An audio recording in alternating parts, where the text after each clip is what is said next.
waan idin salaamaya bahda Somali Channel ee sheekha Ilaaha idin dhowro su'aal ayaan qabaa in aan weydiiyo qof dumar oo haysta dahab gaaraya 300 gram ama ka badan oo aan ganacsi ahayn xaraga u haysto oo marmarna xirta marmarna aan xiranin zaka ma lagu leeyahay dahabkaas xaraga iyo maal lagu yahay maxaan sheekhu sameeyaa si uusan dambi iiga iman alxamdulillah gabadha zaka lagu leeyahay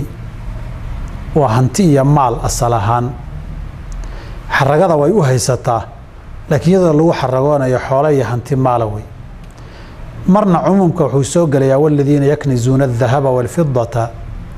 wala yunfiqunaha fi sabilillahi fabashirhum bi'adhabin alim kuwa dahabka iyo fiddada kaydsadeen meel dhigteen zakada ka bixinin cadaab ugu bishaare way dambi bay galeen oo waajibkii meena gudan tabcan waa qolada uu nisaabkii dahabka gaaray 85 gram gabadhan dhowr jeer buu ka badan yahay marna nabiga cali sallallahu alayhi wasallam gabadh baa u timid jijima dahaba qabta markaasuu wuxuu ku yiri zakada ma ka bixinaysaa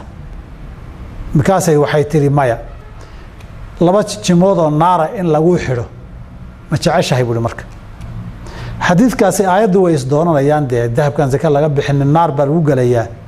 kanadaadan zakada ka bixin naar baa lagu xirayaa bedelkeedii waay sadarteed mas'ala khilaafiya culimada iyo fuqahaada isku hayaan han noqoto laakiin inta aan garanaya daliilku wuxuu xoogaynayaa oo aad ula jiraa zakadu inay ku waajibayso way